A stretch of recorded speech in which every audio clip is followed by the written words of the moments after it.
Qué bueno que estés aquí. Siéntete cómodo. Cuéntanos de dónde eres. Suscríbete y vamos al terror. Cada caja, cada conductor, cada minuto después del atardecer, todo esconde algo que no debería haber descubierto. Ahora estoy atrapado entre lo que sé y lo que no puedo probar, mientras las sombras de ese maldito cobertizo 6 se extienden hasta lugares donde pensé que estaría a salvo. Mi nombre es Ernesto Valladares. Tengo 27 años y vivo en Sevilla, aunque no por mucho tiempo más. Llevo 10 meses trabajando como ayudante de carga y descarga en Translogic, una empresa de transportes a las afueras de la ciudad. El sueldo es decente y los horarios me permiten estudiar por las noches, así que no me quejaba al principio. Mi jefe directo es Damián Soto, un tipo de unos 50 años con cara de pocos amigos que raramente habla más de lo necesario. También están Rodrigo y Felipe, los otros ayudantes con los que comparto turno, y Carmela, la recepcionista que siempre parece saber más de lo que dice. El primer día de trabajo, Damián me llevó a un recorrido por las instalaciones. Recuerdo que todo parecía normal hasta que llegamos al cobertizo 6, un edificio apartado del resto que, según él, se usaba para cargas especiales. No le di importancia entonces. Frente a la puerta, había un papel plastificado con 3 reglas que, según Damián, eran vitales para mantener mi empleo y algo más. Se rió después de decirlo, pero su risa sonaba tan falsa que me provocó un escalofrío. Las leí en voz alta. Regla 1. Nunca hagas preguntas sobre el contenido de las cargas. Regla 2. Si un conductor llega sin placa y no quiere bajarse del camión, carga y vete. Regla 3. Nunca vuelvas a por algo que hayas olvidado en el cobertizo después de las 6 de la tarde. ¿Por qué estas reglas específicas?, pregunté inocentemente. Damián me miró como si acabara de cometer un sacrilegio. Primera lección: Ernesto, no seas curioso. Los curiosos no duran mucho aquí, respondió secamente. Luego cambió de tema y continuamos el recorrido, pero esas palabras quedaron grabadas en mi mente. Durante las primeras semanas, cumplí las reglas sin cuestionarlas. Cargaba y descargaba cajas, algunas con etiquetas normales, otras con símbolos extraños o advertencias parcialmente tachadas con grueso rotulador negro. Fingía no ver los códigos alfanuméricos que a veces asomaban bajo el trazo negro, como si alguien hubiera intentado borrarlos apresuradamente. Un día, mientras cargaba un camión, una caja se abrió ligeramente al golpearse contra el borde de la plataforma. Por un instante, vi lo que parecían documentos con fotos de personas. Iban a ser rápidamente ocultados por el conductor, un hombre nervioso que me miró con pánico. «No has visto nada, ¿entiendes?» «Nada», me dijo con una voz que temblaba entre súplica y amenaza. Asentí y continué trabajando, pero esa noche no pude dormir. Las caras en esas fotos parecían tristes, asustadas, como si no hubieran posado voluntariamente. Comencé a notar patrones inquietantes. Los envíos especiales siempre salían los martes y jueves, y siempre después de que Damián recibiera una llamada en un teléfono que guardaba separado de su móvil personal. La primera vez que vi a un conductor sin placa fue aproximadamente en mi tercer mes. Llegó en un camión gris sin identificación, con los ojos inyectados en sangre y las manos temblorosas aferradas al volante. No se bajó, solo bajó ligeramente la ventanilla para murmurar: «Cobertizo 6». Recordé la segunda regla, y sin hacer contacto visual, cargué rápidamente las cajas que Damián había marcado previamente. Mientras trabajaba, escuché al conductor sollozar quedamente. El sonido era perturbador, como el de alguien que ha visto algo que quisiera poder olvidar. Cuando terminé, simplemente se fue, sin firmar ningún documento ni despedirse. El ambiente en Translogic empezó a sentirse cada vez más opresivo. Rodrigo, que llevaba 3 años allí, parecía haberse acostumbrado o tal vez resignado. Felipe era más nuevo que yo, pero ya había adoptado la misma actitud de mirar hacia otro lado. Carmela, sin embargo, a veces me observaba con una mezcla de compasión y advertencia silenciosa, como si quisiera decirme algo pero no se atreviera. Una tarde, mientras tomábamos café en la sala de descanso, me atreví a preguntarle sobre las reglas. «Son para protegernos», dijo en voz baja. «¿De qué?», insistí. Ella miró a su alrededor antes de responder. «De nosotros mismos, Ernesto. De lo que podríamos hacer si supiéramos demasiado». A medida que pasaban las semanas, mi inquietud crecía. Empecé a llevar un registro mental de las entregas extrañas, los conductores sin placa, las cajas con marcas inusuales. No me atrevía a escribirlo, temiendo que alguien lo encontrara, pero la información se acumulaba en mi cabeza como un peso sofocante. Una noche, Mientras cargaba cajas en el cobertizo 6, encontré una que tenía una pequeña mancha roja en una esquina. Al principio pensé que era pintura, pero al tocarla, sentí la textura inconfundible de sangre seca. El terror se apoderó de mí, pero seguí trabajando, pretendiendo que no había notado nada. ¿En qué clase de negocio me había metido? ¿Qué estaba pasando realmente en Translogic? Entonces ocurrió algo que cambiaría todo. Un viernes, Mario Quintero, otro de los empleados que trabajaba principalmente en el turno de mañana, olvidó su mochila en el cobertizo 6. Lo supe porque me lo comentó cuando nos cruzamos en el cambio de turno. Maldita sea, dejé mi mochila dentro. Tengo las llaves de casa y todo ahí, se quejó mientras miraba su reloj. Eran las 5:30 de la tarde. Ve a buscarla ahora, le sugerí, recordando la tercera regla. Él negó con la cabeza. No puedo, tengo que recoger a mi hijo del entrenamiento. Volveré después, dijo, restándole importancia. Intenté advertirle, pero se fue apresuradamente, diciendo que regresaría a eso de las 8. Al día siguiente, Mario no apareció en el trabajo. Nadie parecía sorprendido o preocupado, excepto yo. Cuando pregunté casualmente a Carmela si sabía algo de él, ella evitó mi mirada y murmuró algo sobre una renuncia repentina. Pero yo sabía que algo no cuadraba. Mario llevaba 5 años en la empresa y siempre hablaba de lo mucho que necesitaba este trabajo para mantener a su hijo. No era el tipo de persona que abandona sin avisar. Además, si había vuelto a por su mochila después de las 6, un escalofrío recorrió mi espalda al recordar la tercera regla. Durante la semana siguiente, intenté averiguar más sobre Mario. Pregunté a Felipe si tenía su número o dirección, pero me respondió con evasivas. Rodrigo fue más directo. Olvídate de Mario. Es mejor así. Su tono no admitía réplica, pero solo consiguió aumentar mi inquietud. Una tarde, mientras clasificaba facturas en la oficina principal, Damián me había asignado trabajo administrativo como recompensa por mi eficiencia. Encontré el expediente de personal de Mario. Anotado en rojo en la esquina superior había una simple frase. Contrato rescindido. Violación regla 3. Mi corazón se aceleró. No era una renuncia, era algo peor. Esa misma noche, decidí hacer algo temerario. Me escondí en el almacén principal después de mi turno, esperando que todos se fueran. Quería ver qué ocurría en el cobertizo 6 después de las 6. Desde mi escondite entre cajas de repuestos, vi a Damián cerrar la oficina y marcharse a las 7:30. Las instalaciones quedaron en silencio, solo interrumpido por el zumbido distante de los sistemas de refrigeración. A las 8:15, cuando estaba a punto de rendirme, escuché el sonido de un vehículo aproximándose. No era un camión, sino una furgoneta negra sin identificación que se detuvo frente al cobertizo 6. 3 hombres bajaron de la furgoneta. No podía distinguir sus rostros en la penumbra, pero su comportamiento era metódico, profesional, como si hubieran hecho esto muchas veces. Uno de ellos abrió el cobertizo con una llave que sacó de su bolsillo. Los 3 entraron y salieron 15 minutos después, cargando algo pesado envuelto en lo que parecía una lona o saco grande. Lo metieron en la parte trasera de la furgoneta y se marcharon tan silenciosamente como habían llegado. Todo el episodio fue tan surrealista que me quedé paralizado, incapaz de moverme de mi escondite durante al menos una hora después de que se fueran. Al día siguiente, actué con normalidad, aunque por dentro estaba aterrorizado. ¿Qué habían sacado del cobertizo? ¿Tenía algo que ver con la desaparición de Mario? No podía dejar de pensar en ello, pero sabía que mostrar mi preocupación sería peligroso. Durante la pausa del almuerzo, Rodrigo se sentó a mi lado, algo que nunca había hecho antes. Te vi anoche, dijo en voz baja, sin mirarme.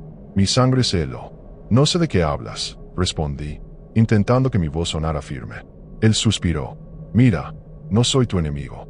Solo te estoy advirtiendo. Si valoras tu vida, olvida lo que viste y nunca, nunca, rompas las reglas. Las palabras de Rodrigo solo aumentaron mi paranoia. En los días siguientes, noté que Damián me observaba más de cerca. O tal vez era solo mi imaginación hiperactiva, alimentada por el miedo y las sospechas. Comencé a investigar discretamente sobre Translogic. En internet encontré muy poca información. Una página web básica, algunas menciones en directorios de empresas, nada destacable. Pero en un foro anónimo de transportistas, encontré un comentario inquietante de hacía 3 años. Eviten trabajar para Translogic en Sevilla. Cosas raras. Compañeros desaparecen. Policía no hace nada. El comentario había sido eliminado poco después de ser publicado, pero alguien lo había citado en una respuesta. La mención de la policía me dio una idea. Si estaban ocurriendo cosas ilegales en Translogic, quizás debería hablar con las autoridades. Pero, ¿y si Rodrigo tenía razón? ¿Y si era peligroso saber demasiado? Pasé noches enteras debatiendo conmigo mismo, alternando entre el impulso de hacer lo correcto y el instinto de supervivencia que me gritaba que me mantuviera al margen. Finalmente, decidí acudir a la comisaría más alejada de la zona de Translogic, esperando encontrar a alguien que no estuviera comprometido, si es que mis sospechas sobre corrupción policial eran ciertas.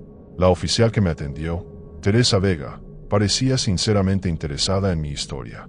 Tomó notas detalladas mientras le contaba sobre las reglas extrañas, las cajas sospechosas, los conductores sin identificación y la desaparición de Mario. Omití mencionar mi espionaje nocturno. No quería admitir que había violado la propiedad privada. Cuando terminé, ella me miró seriamente y dijo: «Señor Valladares, estas son acusaciones muy graves. Necesitaremos pruebas concretas para actuar». Me prometió que investigarían discretamente y me dio su tarjeta para que la contactara si descubría algo más. Salí de allí sintiendo un ligero alivio, como si hubiera compartido una carga pesada. Ese alivio duró exactamente 24 horas.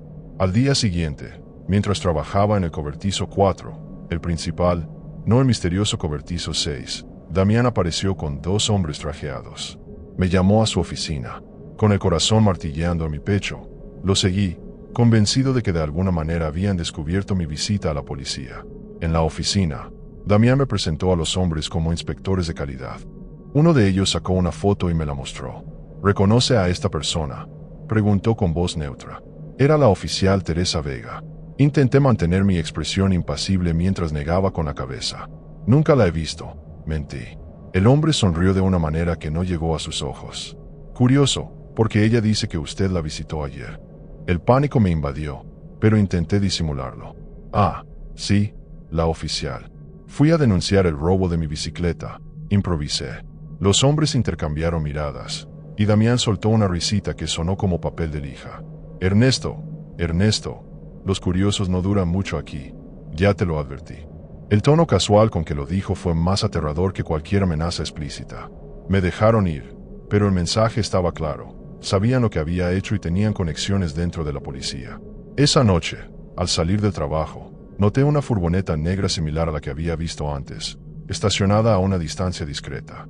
Cuando tomé el autobús, la furgoneta comenzó a seguirlo. Estaba siendo vigilado. Durante las siguientes semanas viví en un estado constante de alerta. Seguí trabajando normalmente, cumpliendo escrupulosamente las reglas, intentando no llamar la atención, pero por dentro estaba planeando mi salida. Solicité trabajos en otras ciudades, preparé mis ahorros, vendí lo que no era esencial. Una tarde, mientras cargaba un camión, reconocí a uno de los hombres de la furgoneta negra. Estaba hablando con Damián junto a cobertizo 6, y ambos miraron en mi dirección. El hombre asintió, como confirmando algo, y sentí que mi tiempo se agotaba. Esa misma noche, empaqué lo esencial en una mochila. No podía esperar más, tenía que irme inmediatamente. Esa noche no llegué a mi apartamento. En el último momento, cambié de ruta y me dirigí a casa de mi amigo Lucas, el único en quien confiaba lo suficiente para contarle lo que estaba pasando. Lucas vive en un barrio obrero al otro lado de la ciudad, lo suficientemente lejos de Translogic como para sentirme temporalmente a salvo. Cuando le conté toda la historia, esperaba que me tomara por loco o paranoico, pero su expresión se volvió sombría. Mi primo trabajó para una empresa de transportes hace unos años. Nunca dijo cuál, pero empezó a actuar de forma extraña, siempre mirando por encima del hombro. Un día desapareció. La policía dijo que probablemente se había ido a buscar trabajo a otra ciudad, pero su coche apareció abandonado en un descampado. Las palabras de Lucas me helaron la sangre. ¿Cuánta gente habría desaparecido por culpa de Translogic o empresas similares? ¿Qué demonios estaban transportando realmente? Durante los siguientes días, me quedé en el sofá de Lucas, saliendo lo mínimo posible. Llamé a Translogic para decir que estaba enfermo, ganando tiempo mientras planificaba mi próximo movimiento. Damián sonó escéptico por teléfono, pero no dijo nada. Quizás pensaba que el miedo me mantendría callado y que volvería arrastrándome.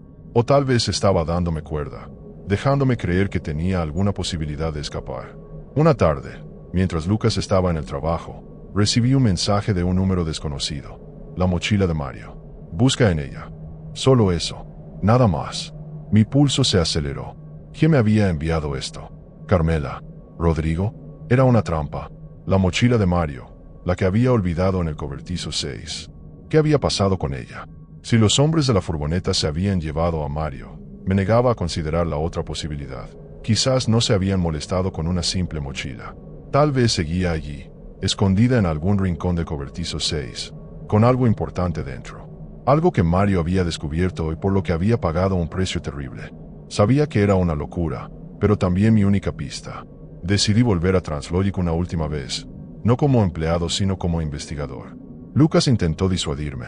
Es un suicidio, Ernesto. Si te atrapan. Pero yo ya había tomado mi decisión. Necesitaba respuestas, no solo por mí, sino por Mario y quién sabe cuántos más. Planeé cuidadosamente. El cobertizo 6 tenía una pequeña ventana en la parte trasera que daba a un terreno baldío. Con la ropa adecuada y bajo la protección de la noche, podría entrar sin ser visto. Esperaría hasta la madrugada del domingo, cuando la seguridad era mínima. La noche elegida llegó. Vestido completamente de negro, con guantes y una pequeña linterna, me acerqué a Translogic por la parte trasera, evitando las cámaras que conocía de mi tiempo trabajando allí. El terreno baldío estaba lleno de maleza alta que me proporcionaba cobertura. Alcancé la ventana del cobertizo 6 sin incidentes. Estaba cerrada pero no asegurada. Con un poco de fuerza logré abrirla lo suficiente para deslizarme dentro. El interior estaba en penumbra, iluminado solo por la débil luz de emergencia. El aire olía a metal, polvo y algo más, algo orgánico y desagradable que no quise identificar. Me moví cautelosamente entre cajas y estanterías, buscando cualquier señal de la mochila de Mario. El cobertizo parecía diferente por la noche, más grande y amenazante. Después de 15 angustiosos minutos, la encontré, metida detrás de unos archivadores viejos. Era la mochila de Mario, sin duda, negra con un parche del Betis cosido en el bolsillo delantero. Con manos temblorosas, la abrí. Dentro había lo usual: una botella de agua, un sándwich ahora mohoso, llaves, cartera y una pequeña libreta negra. La abrí con curiosidad y me quedé helado. Mario había estado llevando un registro detallado: fechas, números de matrícula, descripciones de cajas, nombres de conductores. Y junto a algunos nombres, notas como desaparecido febrero de 03 o caso cerrado 15/04. Estaba tan absorto en la libreta que no escuché los pasos hasta que fue demasiado tarde. La puerta del cobertizo se abrió de golpe, inundando el espacio con luz artificial. Sabía que volverías, Ernesto, dijo la voz de Damián. Los curiosos siempre vuelven. Levanté la vista, cegado momentáneamente por la luz, y distinguí la silueta de mi jefe en la puerta. No estaba solo. A su lado había otro hombre, más alto y corpulento. Te presento al inspector jefe Montero, continuó Damián. Está muy interesado en hablar contigo sobre tus preocupaciones. El hombre dio un paso adelante, y pude ver el brillo metálico de su placa policial. Mi estómago se hundió. No era cualquier policía, era el jefe de la comisaría local. Señor Valladares, dijo Montero con voz suave que contrastaba con su apariencia intimidante. Tiene usted mucho que explicar. Intenté retroceder, pero estaba acorralado. La oficial Vega ha sido relevada de sus funciones por extralimitarse en sus competencias, continuó. Ahora este asunto está bajo mi jurisdicción. Miró la libreta en mis manos y luego a Damián. ¿Es eso lo que buscábamos? Damián asintió. Mario también era demasiado curioso, murmuró. En ese momento comprendí que no saldría de allí por mis propios medios.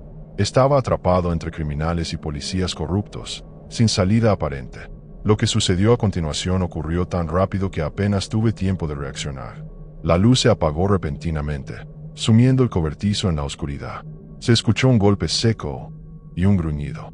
Cuando mis ojos se adaptaron, vi a Damián en el suelo, inconsciente. El inspector Montero estaba de pie, pero ahora apuntaba su arma hacia la puerta, donde una figura familiar se recortaba contra la luz exterior. «Date prisa, Ernesto», dijo la voz de Rodrigo. «No tenemos mucho tiempo». Me quedé paralizado por la sorpresa. ¿Rodrigo me estaba ayudando? Él hizo un gesto impaciente. «La libreta. Cógela y vámonos». «Ahora». Obedecí automáticamente, guardando la libreta en mi bolsillo y siguiendo a Rodrigo mientras mantenía su arma, de donde la había sacado, apuntando al inspector. «Ni se te ocurra», advirtió a Montero cuando éste hizo amago de moverse. «Tengo nombres, fechas y lugares.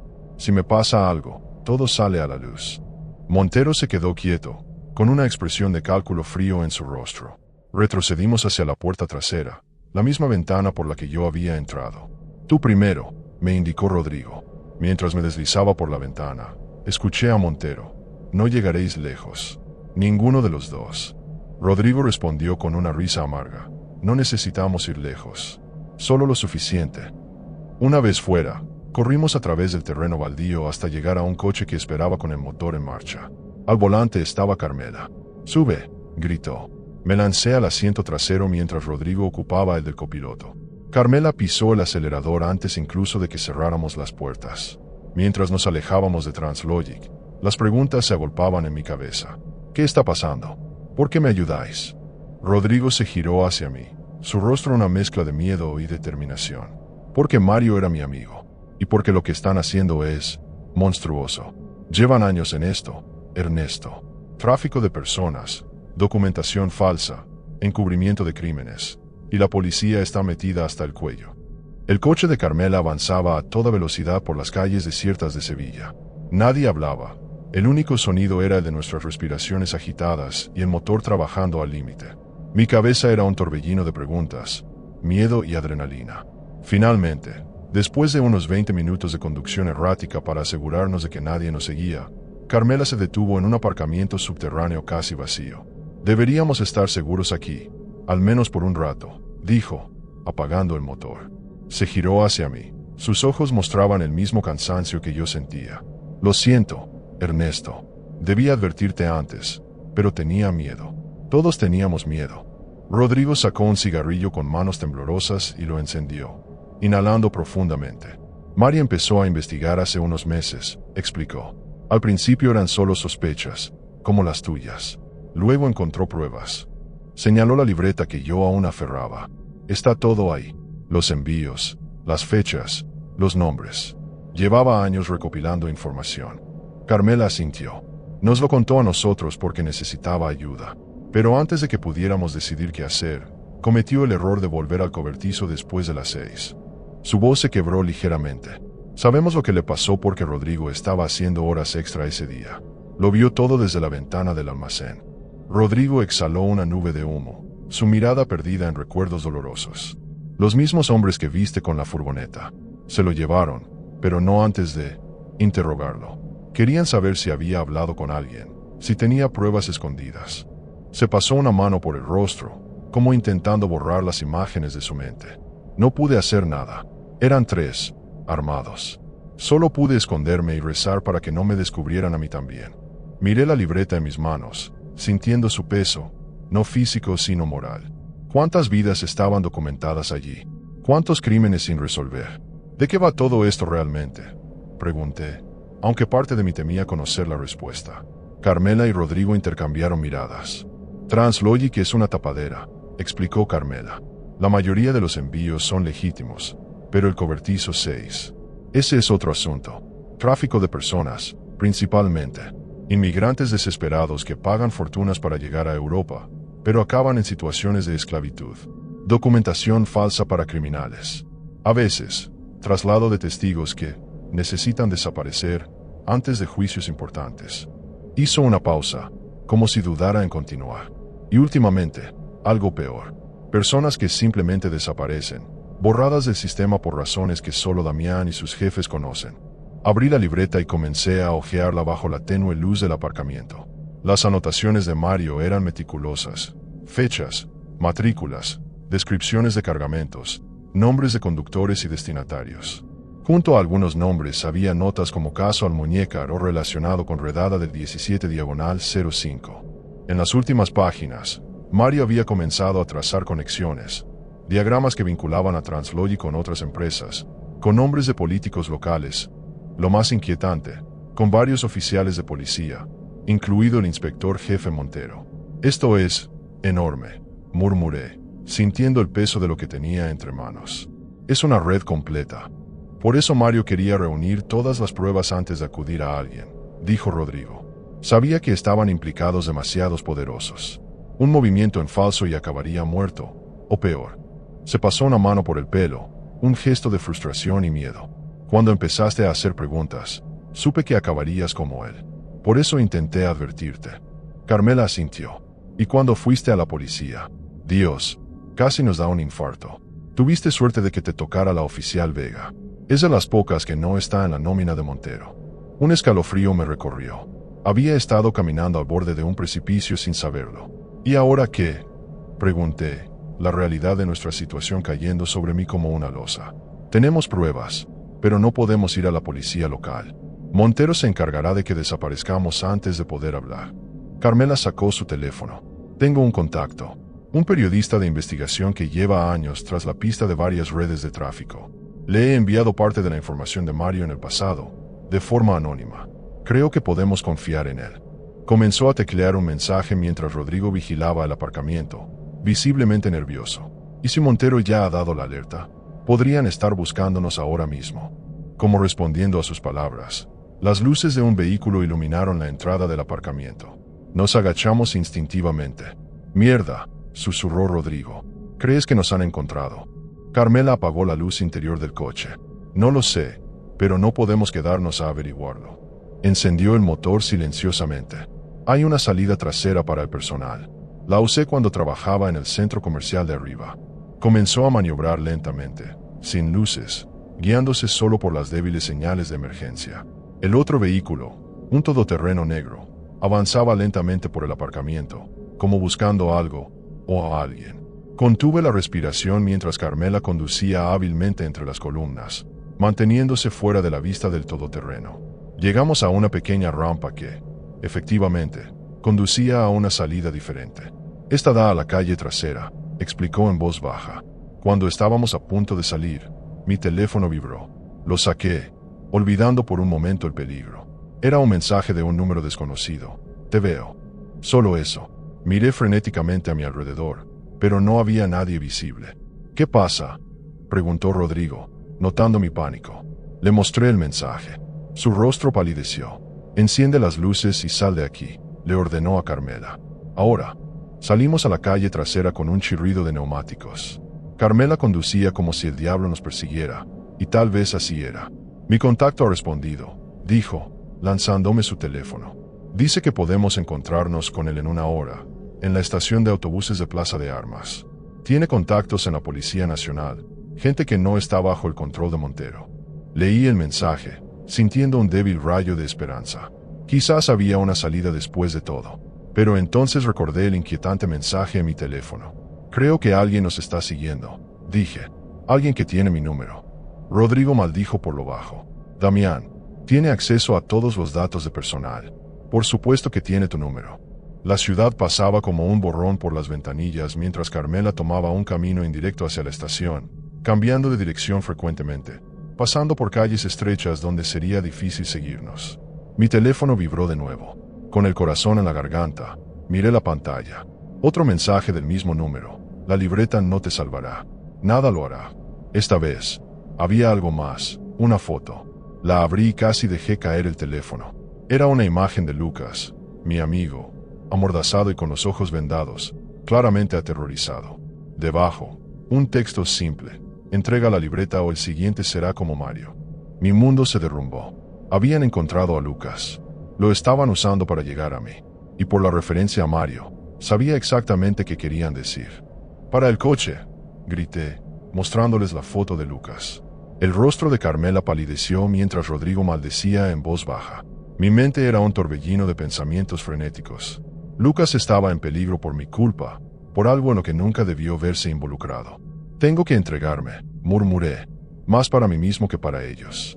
Carmela negó enérgicamente mientras reducía la velocidad, pero sin detenerse. «Si te entregas, os matarán a los dos. A Lucas primero, para que lo veas, y luego a ti». Sus palabras, pronunciadas con una certeza escalofriante, me golpearon como un puñetazo. «Ya lo han hecho antes», añadió Rodrigo, con la mirada perdida. «Una vez que tienen a alguien, no lo sueltan. Solo quieren la libreta para eliminar las pruebas». Miré de nuevo la foto de Lucas, sintiendo como el pánico amenazaba con paralizarme. Tenía que pensar, mantener la calma. «¿Cuánto falta para la estación?», pregunté. «Unos 10 minutos», respondió Carmela, zigzagueando entre el escaso tráfico nocturno. «Pero no podemos presentarnos así, nos estarán esperando». Tenía razón, era una trampa obvia. Nos dirigíamos a un lugar público, predecible, donde podrían abordarnos fácilmente. Y con Lucas como rehén, tenían todas las cartas. O eso creían. La libreta, dije de repente. No es el original. Rodrigo me miró confundido. ¿Qué quieres decir? Respiré hondo. Mario era meticuloso. Lo habéis dicho vosotros mismos. ¿De verdad creéis que guardaba toda su investigación en una sola libreta, a la vista de cualquiera? La comprensión iluminó los ojos de Carmela. Un respaldo, susurró. Mario tenía que tener copias. Asentí. Y no solo eso. Mirad la última página. Pasé las hojas rápidamente hasta llegar al final.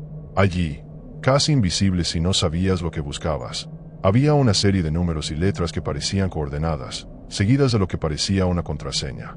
GPS, dijo Rodrigo, inclinándose para ver mejor. Y esto parece una clave de cifrado. Sentí un destello de esperanza. Si Mario había sido lo suficientemente precavido como para crear un sistema de respaldo, quizás aún teníamos una oportunidad. Necesitamos llegar a estas coordenadas, dije. Pero primero, tengo que responder este mensaje. Ganar tiempo. Escribí con dedos temblorosos. Tengo la libreta. Suelta a Lucas y hablamos. La respuesta llegó casi de inmediato, sin condiciones. Plaza del Duque. 30 minutos. Solo. Mostré el mensaje a mis compañeros. Es una sentencia de muerte, murmuró Rodrigo. Pero podemos usarlo, respondió Carmela, su mente trabajando rápidamente. Ernesto, ¿confías en nosotros? La miré a los ojos, buscando cualquier signo de duda o traición. Solo vi determinación y miedo, el mismo que yo sentía. Sí, respondí finalmente. Tengo que hacerlo. Ella asintió. Bien, porque tengo un plan. Es arriesgado, pero es nuestra única oportunidad de salvar a Lucas y exponer todo esto. El plan de Carmela era audaz, posiblemente suicida, pero no teníamos alternativas. Mientras ella conducía hacia las coordenadas de la libreta, Rodrigo usaba su teléfono para contactar con alguien más, la oficial Teresa Vega. Montero la relevó, pero no la ha detenido, explicó. Probablemente porque no sabe cuánto le contaste realmente. Tiene contactos en la Policía Nacional, gente que no está bajo el control de Montero. Era un riesgo, pero uno calculado. Vega había sido la única oficial que pareció genuinamente interesada en investigar. Si alguien podía ayudarnos dentro del sistema, era ella.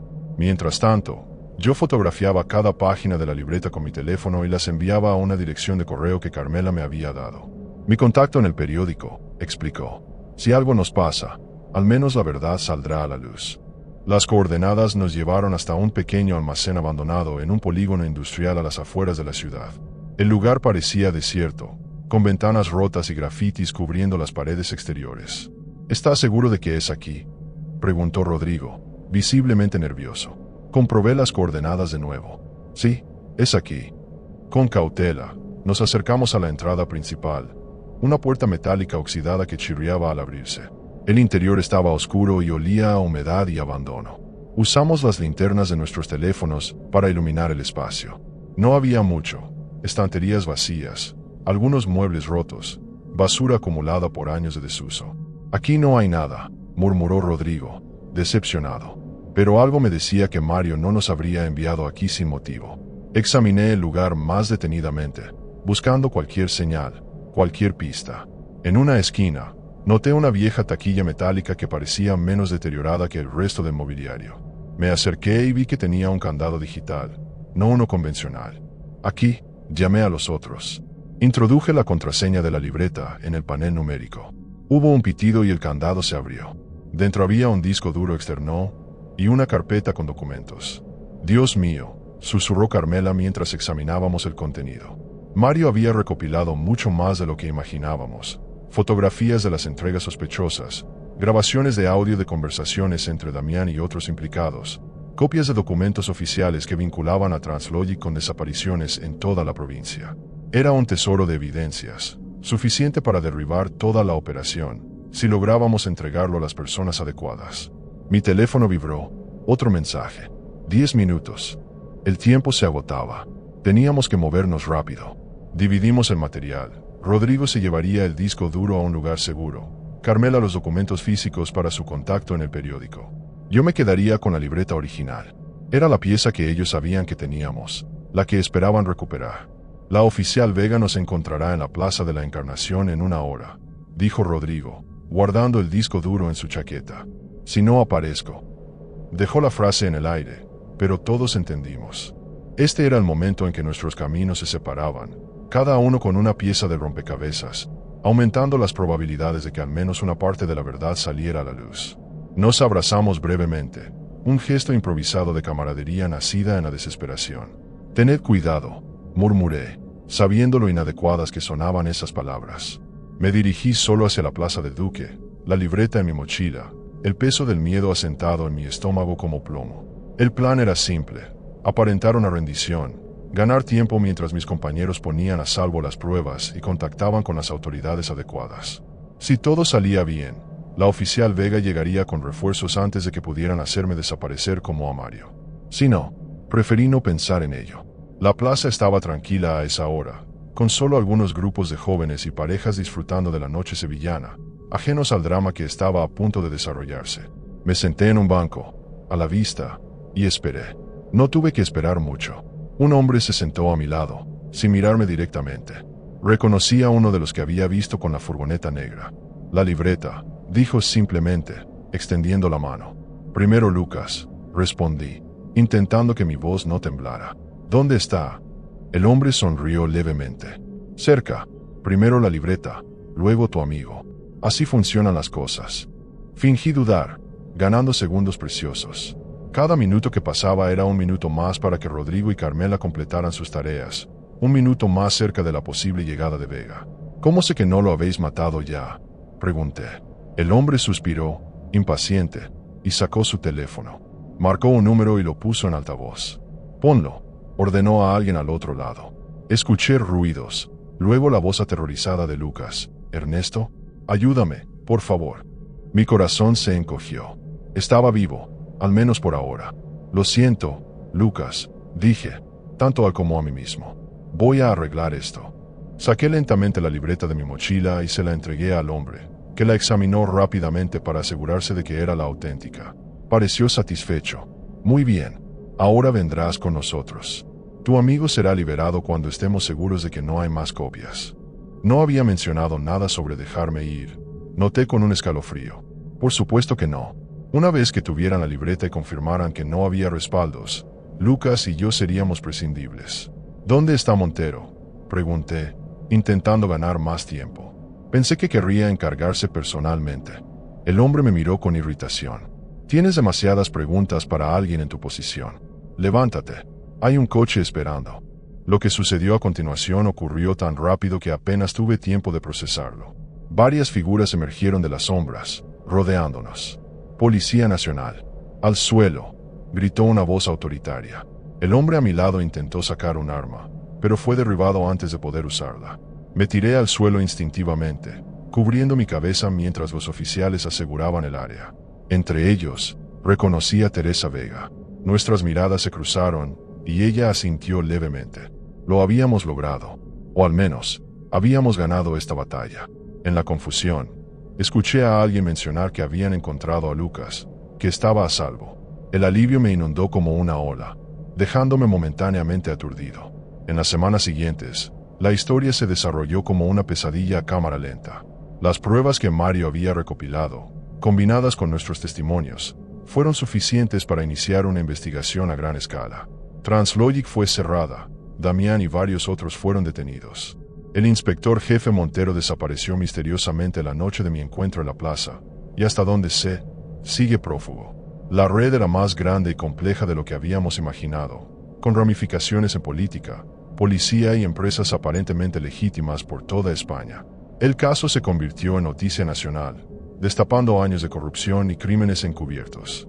Pero a pesar de las detenciones y el desmantelamiento de la operación, nunca encontraron a Mario, ni a él, ni a otros muchos que habían desaparecido a lo largo de los años. Algunas preguntas quedaron sin respuesta, algunos secretos permanecieron enterrados.